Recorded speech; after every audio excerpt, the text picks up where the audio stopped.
আসসালামু আলাইকুম। সকলকে আমন্ত্রণ আনন্দ টিভি সংবাদে। আপনাদের সঙ্গে আছি আমি সুমাইয়া আজাদ। সম্প্রতি বরিশালে বন ও পরিবেশ মন্ত্রণালয়ের চোখ ফাঁকি দিয়ে রাতের আধারে অবৈধভাবে 6টি হরিণ জবাই করে মাংস পাচারের সময় একটি এনজিও থেকে 6টি হরিণের চামড়া উদ্ধার সহ 37 কেজি হরিণের মাংস উদ্ধার করে পুলিশ। এই ঘটনায় প্রচলিত আইনে মামলা দায়েরের দাবি স্থানীয়দের।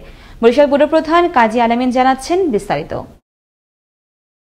খামারের প্রবেশদ্বারে সাইনবোর্ডে প্রাণী সম্পদ রক্ষায় সতর্কীকরণ বিজ্ঞপ্তি থাকলেও নিজেরাই খামারের হরিণ জবাই করে বাজারে মাংস বিক্রি করার অভিযোগ রয়েছে বরিশালের আগলঝরা আলোরশিখা একটি এনজিও কর্মকর্তাদের বিরুদ্ধে।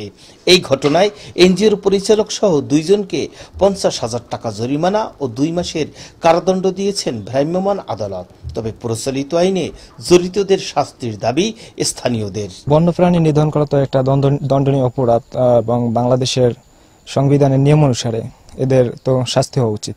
যে কোনো বন্যপ্রাণী যদি হত্যা করে থাকে তাহলে সেক্ষেত্রে প্রচলিত আইন অনুযায়ী বিচার হওয়া উচিত। সরজমিনে একাধিক সূত্রে জানা গেছে নিজের এনজিওর মধ্যে সুবিশাল হরিণের খামার করে দীর্ঘদিন থেকে জেমস মৃদুল প্রায় গোপনে হরিণ জবাই করে মাংস বিক্রি করে আসছিলেন।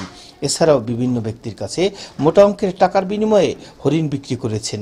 ঘটনার সত্যতা পেয়ে হরিণ পালনের লাইসেন্স বাতিল করতে সংশ্লিষ্ট কর্মকর্তাদের নির্দেশ দিয়েছেন উপজেলা নির্বাহী অফিসার ও ভ্রাম্যমাণ আদালতের executive magistrate Mohammad Abul Hashem. James Mridul হালদারকে আমরা গতকালকে মোবাইল কোর্টের মাধ্যমে তার হরিণের 37 কেজি মাংস এবং 6টি চামড়া তার প্রতিষ্ঠান থেকে উদ্ধার করা হয়।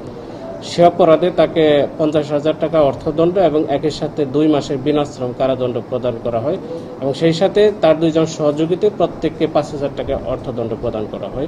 সমাজসেবা কাজের আড়ালে বন্যপ্রাণী সংরক্ষণের নামে পাচারসহ হরিণ জবাই করে মাংস বিক্রির ঘটনায় জড়িতদের আইনের আওতায় এনে দৃষ্টান্তমূলক শাস্তির দাবি জানিয়েছেন সচেতন মহল। কাজী আলামিন, আনন্দ টিভি, রাজিহার ইউনিয়ন, আগলঝরা, বরিশাল। রাজধানীর বাজারগুলোতে বেড়েছে শাকসবজি সহ সকল নিত্যপণ্যের দাম। আমদানিকৃত চাল মানসম্মত না হয় বৃদ্ধি পেয়েছে দেশীয় চালের দাম। এদিকে তেল, ডাল ও চিনি বিক্রি হচ্ছে চড়া মূল্যে। সহকর্মী মুসামিয়ার প্রতিবেদনে থাকছে বিস্তারিত। ক্যামেরায় ছিলেন খলিলুর রহমান। রাজধানীতে সপ্তাহের ব্যবধানে শাকসবজির দাম ঊর্ধ্বগতিতে রয়েছে। 50 টাকার নিচে কোনো প্রকার সবজি পাওয়া যাচ্ছে না। এদিকে কাঁচামরিচের দাম কিছুটা কমলেও টমেটো ও বেগুনের দাম বৃদ্ধি পেয়েছে। পেঁয়াজ, রসুন ও আলুর দাম স্বাভাবিক রয়েছে। কাকরোলের কেজি 50 টাকা, ঝিঙ্গার কেজি 50 টাকা, ভেন্ডির কেজি 50 টাকা। গত সপ্তাহে সিমের কেজি ছিল 60 থেকে 70 কেজি টাকা, আজকে হয়েছে 120 টাকা। ইলিশ মাছের সরবরাহ কম থাকায় ইলিশ সহ সকল প্রকার মাছের দাম কিছুটা বাড়তি রয়েছে। গরু ও খাসির মাংসের দাম রয়েছে স্বাভাবিক। এদিকে ডিমের হালি বিক্রি হচ্ছে 38 টাকায়। হোটেল রেস্তোরাঁ খুলে দেওয়ায় মুরগির মাংসের চাহিদা বাড়ায় প্রতি কেজি মুরগির মাংসের দাম বেড়েছে 30 থেকে 40 টাকায়। ইলিশ মাছ এই বছর বা একটু সরবরাহ কম আর একটু দামটাও বেশি। ব্রয়লার গত সপ্তাহে গেছে 130, এই সপ্তাহে 150 টাকা বিক্রি করতেছি। অপরদিকে আটা, ময়দা, চিনি ও ডাল সহ বৃদ্ধি পেয়েছে তেলের দাম। তেলের দাম আগের থেকে দাম বাড়ছে, গ্যালানের 10 টাকা করে বাড়ছে, 2 টাকা করে কেজিতে বাড়ছে। মোটা ডাইল আসছিল আগে 70 টাকা, এখন হয়ে গেছে 80 টাকা। বাজারে আমদানিকৃত চাল মানসম্মত না হওয়ায় দেশীয় চালের দাম আবারও বৃদ্ধি পেয়েছে। এদিকে ক্রেতা বিক্রেতাদের চাহিদাকে সামনে রেখে মজুতদারি, মিল মালিক ও সিন্ডিকেটের মাধ্যমে বাজার নিয়ন্ত্রণ করছে বলে জানান এ বিক্রেতা। যখন ডিক্লারেশন হয়েছে যে বাইরে থেকে চাল আসবে, তখন বাজারটা একটু নমনীয় এবং সহনীয় পর্যায়ে ছিল। যখন এই চাল ঢুকে গেল, তারপর থেকে বাজারটা আবার বাড়তে শুরু করলো। লকডাউন পরবর্তী সকল কিছু স্বাভাবিক হলেও বৃদ্ধি পায়নি সাধারণ মানুষের আয়। দ্রব্যমূল্যের এমন ঊর্ধ্বগতিতে বিপাকে পড়েছেন নিম্ন ও মধ্যবিত্ত মানুষজন। তাই সরকারিভাবে সার্বক্ষণিক বাজার মনিটরিংয়ের দাবি ভোক্তাদের। মুসামিয়া, আনন্দ টিভি, ঢাকা। আবার দেশের খবর। দীর্ঘদিন বন্ধ থাকার পর পর্যটক ও দর্শনার্থীদের জন্য খুলে দেওয়া হলো বিশ্ব ঐতিহ্য 60 গম্বুজ মসজিদ। সংস্কৃতি বিষয়ক মন্ত্রণালয়ের প্রজ্ঞাপন অনুসারে দেশি বিদেশি সকল পর্যটক প্রবেশ করতে পারবে 60 গম্বুজ মসজিদে, তবে মানতে হবে স্বাস্থ্যবিধি। বাগেরহাট থেকে শিহাবুদ্দিন রুবিনের তথ্য ভিডিওচিত্রে থাকছে বিস্তারিত। বাগেরহাটের ৬০ গম্বুজ মসজিদ ও জাদুঘর করোনা পরিস্থিতির কারণে দীর্ঘদিন বন্ধ থাকার পর উন্মুক্ত করা হয়েছে। সংস্কৃতি বিষয়ক মন্ত্রণালয়ের প্রজ্ঞাপনে দেশি বিদেশি পর্যটক ও দর্শনার্থীদের জন্য উন্মুক্ত করে দেওয়া হয়েছে। প্রথম দিকে পর্যটক ও দর্শনার্থীদের করোনা স্বাস্থ্য বিধি মেনে পূর্বের মতো টিকিট কেটে ৬০ গম্বুজ মসজিদ ও জাদুঘরে প্রবেশ করতে দেখা গিয়েছে। তবে প্রথম দিকে পর্যটক ও দর্শনার্থীর সংখ্যা আগের তুলনায় কিছুটা কম হলেও পরিস্থিতি অনুপাতে দিন দিন বাড়ছে পর্যটক এবং দর্শনার্থীদের সংখ্যা। এতদিন করোনার কারণে যেহেতু বন্ধ ছিল, 4 মাস বন্ধ ছিল আর কি, তো সরকারকে ধন্যবাদ আমাদের এরকম একটা সুন্দর জায়গা খুলে দেওয়ার জন্য। আগের মতো গেট দিয়ে একসাথে অনেক পর্যটককে একসাথে প্রবেশ করতে দেওয়া হচ্ছে না, মানা হচ্ছে স্বাস্থ্যবিধি। দীর্ঘদিন অপেক্ষার প্রহর শেষে খোলার পর পর্যটক ও দর্শনার্থীদের মাঝে দেখা দিয়েছে প্রাণ চাঞ্চল্য। তো দীর্ঘ 4 মাস বন্ধের জন্য আসলে কোথাও সেভাবে ঘুরতে পারিনি, তো আমি পরিবার নিয়ে আসছি, তো আমার দেখে ভালো লাগলো। তবে একটা জিনিস লক্ষ্য করার মতো, সেটা হচ্ছে যে আমরা যখন ঢুকতেছি তখন দেখা যাচ্ছে যে সবাই মোটামুটি মাস্ক পরেই ঢুকতেছে। প্রতিদিনই ৫ শতাধিক দর্শনার্থী আসছেন এই ৬০ গম্বুজ মসজিদ পরিদর্শনে। স্বাস্থ্যবিধি নিশ্চিতে রাখা হচ্ছে কঠোর নজরদারি। প্রতিদিন প্রায় 5 থেকে 550 লোক এখানে আগমন করেন এবং তারা জাদুঘর পরিদর্শন করে। আমরা এখানে নো মাস্ক নো এন্ট্রি এই হিসেবে কোনো দর্শনার্থীকেই মাস্ক পরিধান ছাড়া এখানে ঢুকতে দিচ্ছে না, তারা মাস্ক পরেই এখানে পরিদর্শন করে থাকেন। পাশাপাশি মসজিদে আমাদের প্রতি ওয়াক্ত নামাজে মাস্ক। এভাবেই সকলের প্রাণ চাঞ্চল্যে মেতে থাকুক বিশ্ব ঐতিহ্য সহ সকল বিনোদন কেন্দ্রগুলো। পর্যটক ও দর্শনার্থীদের পদচারণায় এগিয়ে যাক দেশের বিনোদন ও পর্যটন খাত। প্রকৃতির সতেজতা ফিরে আসুক সবার মনে প্রাণে। মোস্তফা কামাল তোহা, আনন্দ টিভি, ন্যাশনাল ডেস্ক। ক্রয়কৃত জমি দখলের চেষ্টা ও চাষাবাদকৃত ফসল নষ্টের প্রতিবাদে শুক্রবার দুপুরে জামালপুর সদরে সংবাদ সম্মেলন করল ভুক্তভোগী পরিবার। শাহবাজপুরে ভুক্তভোগী আলামিন মিয়ার নিজ বাড়িতে হামলাকারীদের বিরুদ্ধে তদন্ত করে দৃষ্টান্তমূলক শাস্তির দাবিতে এই সংবাদ সম্মেলন অনুষ্ঠিত হয়। বৃহস্পতিবার বিকেলে ময়মনসিংহের ভালুকার জামিরদিয়া ডুবুলিয়াপাড় এলাকায় একটি কারখানায় অভিযান চালিয়ে নকল জুস উৎপাদনের দায়ে কারখানা মালিককে 70,000 টাকা জরিমানা অনাদায়ে 3 মাসে বিনাশ্রম কারাদণ্ড প্রদান করেন ভ্রাম্যমাণ আদালত। অভিযান পরিচালনা করেন নির্বাহী ম্যাজিস্ট্রেট ও উপজেলা নির্বাহী কর্মকর্তা সালমা খাতুন। পরে তৈরিকৃত নকল পণ্য জনসম্মুখে আগুনে ভস্মীভূত করা হয়। জাতির জনক বঙ্গবন্ধু শেখ মুজিবুর রহমানের জন্ম শতবার্ষিকী উপলক্ষে উদ্বোধন করা হলো Bangladesh National Cadet Corps Karnaphuli রেজিমেন্টের কক্সবাজার সিটি বিএনসিসি প্লাটুন। বৃহস্পতিবার এই উপলক্ষে কলেজ মিলনায়তনে অনুষ্ঠিত আলোচনা সভায় প্রধান অতিথি ছিলেন বাংলাদেশ ন্যাশনাল ক্যাডেট কোরের মহাপরিচালক ব্রিগেডিয়ার জেনারেল নাহিদুল ইসলাম খান। এ সময় কলেজের অধ্যক্ষ ক্যাংথি অং এবং বিভিন্ন ডিপার্টমেন্টের শিক্ষক শিক্ষিকা সহ সংশ্লিষ্টরা উপস্থিত ছিলেন। দেখছেন আনন্দ টিভি সংবাদ, সঙ্গে আছে সুমাইয়া আজাদ।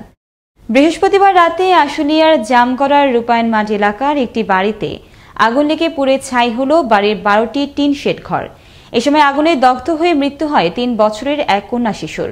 রান্নাঘরে গ্যাস সিলিন্ডারের লিকেজ থেকে আগুনের সূত্রপাত হয় বলে জানায় ফায়ার সার্ভিস।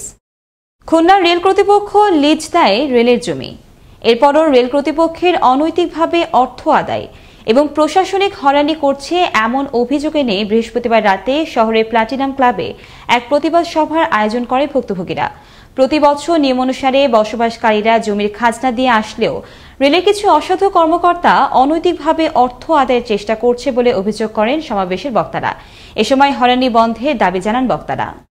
ওরা নোটিশ করবে এরকম ভাবে বলেছিল প্রথমে, কিন্তু পরে দেখা যাচ্ছে যে ওরা প্রত্যেকটি দোকানে হানা দিয়ে ওরা বিভিন্নভাবে সন্ত্রাসী মাস্তানি কায়দায় ওরা ওইখানে একজনকে ধরে 50,000 1 লাখ টাকা জরিমানা করে এবং না দিতে পারলে হ্যান্ডকাপ পরায় রাখে। শুক্রবার দুপুরে মানিকগঞ্জের হরিরামপুরের নদী ভাঙন কবলিত এলাকা পরিদর্শন করেন জেলা প্রশাসক আব্দুল লতিফ। পরিদর্শন শেষে বন্যায় ক্ষতিগ্রস্ত পরিবারের মাঝে খাদ্য সহায়তা সামগ্রী বিতরণ করেন জেলা প্রশাসক।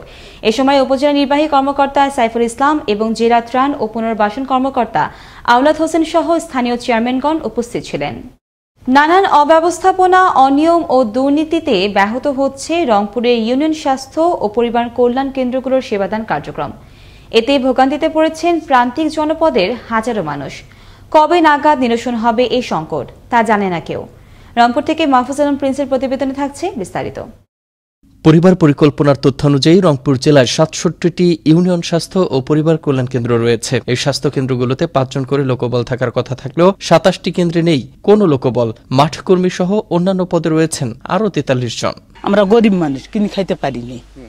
আর তোরা ধান 20 কেজি বেশি মাসে তাকে ঔষধ দেন বেশি করে, বয়স্ক লোক আসবে তাকে ঘুরিয়ে দেবে। কথাগুলো বলছিলেন রংপুরের 1 নম্বর সারাই মতামতন এলাকার জেবুন্নেসা বেওয়া নামের অসহায় এক নারী। তার কপালে জটিনি সরকারি ফ্রি ওষুধ, অথচ প্রান্তিক জনগোষ্ঠীর স্বাস্থ্য সেবায় চালু হয় এই সারাই ইউনিয়ন স্বাস্থ্য ও পরিবার কল্যাণ কেন্দ্রটি। এছাড়াও জেলার বেশিরভাগ কেন্দ্রের অবস্থা এখন প্রায় রোগী শূন্য থাকলেও কাজে আসছে না হতদরিদ্র এই মানুষের চিকিৎসায়, পাচ্ছেন না ফ্রি ওষুধ, এমনই অভিযোগ ভুক্তভোগীদের। গর্ভবতী ছিল, সে যখন আসছিল তখন ওর সঙ্গে রাগারাগি করা হয়েছিল। ডাক্তার তো ওর মন মতো আসে, ওর টাইম জহরক তো আসে, 2টার সময় আসে, আসিয়ে চলে যায়। এটা সরকার তো সরকারি ফ্রি সব, আমরা আমাদের তো টাকা চাই গরিব হিসাবে। প্রকল্প শেষ হওয়ার কারণে মারাত্মকভাবে ব্যাহত হচ্ছে কেন্দ্রগুলোর স্বাস্থ্যসেবা, তা স্বীকারও করলেন স্থানীয় এই জনপ্রতিনিধিও। এই জাতের মানে প্রযুক্তি নাই, সেক্ষেত্রে যে মাঠ কর্মী যে মা বোনদেরকে যে উদ্বুদ্ধ করাবে, উৎসাহিত করাবে, সেক্ষেত্রে জনবহুল নাই। কাগজে কলমে এমবিবিএস ডাক্তার থাকলেও কর্মস্থলে উপস্থিত থাকেন না কেউ, বন্ধ থাকে ডাক্তারের চেম্বার, ফলে রোগীর চিকিৎসা সেবা চলে স্বাস্থ্যকর্মী অথবা পিয়ন দিয়েই। এদিকে জনবল সংকটের কথা জানালেন এই স্বাস্থ্যকর্মীরা। আয়া টায়া কেউ নাই তো, অনেক সমস্যা আছে, এই জন্য বেশি একটা হয় না। আমাদের কাজ ছিল নর্মাল ডেলিভারি করানো, গর্ভবতী মায়ের চেক আপ করানো, পুরুষবতী মায়ের চেক আপ করানো। তবে চলছে জনবল নিয়োগের চেষ্টা, কিন্তু কবে নাগাদ নিরসন হবে সংকট তা নির্দিষ্ট করে বলতে পারছেন না জেলা পরিবার পরিকল্পনার এ কর্মকর্তাও। আমাদের প্রচুর পোস্ট ভ্যাকান্ট রয়েছে, অনেক জায়গায় আছে 5 জন থাকবার কথা আছে 1 জন। তো গভর্নমেন্ট বা সরকার এই বিষয়গুলো অবগত আছেন, আমরা নিজেরাও সর্বোচ্চ চেষ্টা করে যাচ্ছি যাতে এই ভ্যাকান্ট পোস্টগুলো পূরণ হয়, তখন হয়তো আমরা আমাদের কাঙ্ক্ষিত সেবাটা আমরা দিতে পারব। নিয়োগ প্রদানের পরেও কেন থাকছেন না ডাক্তারগণ তা নতুন করে ভাবতে হবে সরকারের সংশ্লিষ্ট মহলকে। স্থানীয় অদৃশ্য শক্তির প্রভাব, নাকি সরকারের সুযোগ সুবিধা নিশ্চিতের কার্যকারিতা না থাকা, নাকি অন্য কোনো অজানা কারণ, তা জনস্বাস্থ্য সুরক্ষা বিবেচনায় হলেও খতিয়ে দেখা এখন সময়ের দাবি। নিশ্চিত করা হোক দেশের সকল পর্যায়ে সমান স্বাস্থ্য সেবা, এমনটি প্রত্যাশা সবার। মুস্তফা কামাল তোহা, আনন্দ টিভি, ন্যাশনাল ডেস্ক। পদ্মা যমুনার পানি বৃদ্ধি, প্রবল স্রোত এবং ঘাটে পানি উঠে যাওয়ায় পাটুরিয়া দৌলতদিয়া নৌরুটে ব্যাহত হচ্ছে ফেরি চলাচল। শুক্রবার সকাল থেকে নদী পারাপারে অপেক্ষমান 1000-এরও বেশি পণ্যবাহী ট্রাক ও শতাধিক যাত্রীবাহী বাস। এতে দুর্ভোগে পড়েন চালক, সহযোগী ও যাত্রীরা। এদিকে স্রোতের বিপরীতে চলতে গিয়ে কয়েকটি ফেরি বিকল হয়েছে বলে জানায় বিআইডব্লিউটিসি কর্তৃপক্ষ। ঠান্ডা পানি পাওয়ার আশায় 545 ফিট গভীর সাবমার্সিবল পাম্প বসিয়েছেন রংপুরের ব্যবসায়ী বাবু মিয়া, অথচ ওই গভীর নলকূপ চালু করলেই উঠছে গরম পানি। চা বানানোর জন্য পানি যতটুকু গরম হওয়া দরকার সেরকম গরম পানি উঠছে গভীরে নলকূপ থেকে। তবে রংপুর জনস্বাস্থ্য প্রকৌশলীরা বলছেন জিওলজিক্যাল সমস্যার কারণে ঘটতে পারে এমন ঘটনা। তবে ঘটনা যাই হোক, এমন পরিস্থিতিতে জেলা জুড়ে সৃষ্টি হয় চাঞ্চল্যের। স্থানীয়দের বক্তব্যে স্পষ্ট হয় সে চিত্র। আসি দেখি এখানে মোটর থেকে গরম পানি বাড়াইতেছে, আমি এরকম ঘটনা দেখি নেই, এই যা প্রথমবার দেখলাম আমি, এটা কি আশ্চর্য ব্যাপার। কালকে শুনলাম, শোনার পরে আসি দেখি তখন মেশিন বন্ধ, এখন আজকে আসি দেখি মেশিন বন্ধ, ছাড়ি দেন মোটর, 5 মিনিট পরে এই পানিটা খুব গরম হয়ে যায়। এই পানিটা গরম অবস্থায় এখনো চলতে আছে, আমরা ওইটা দেখতেছি গরম পানি বেড়াইতেছে। এই ছিল এখনকার মতো।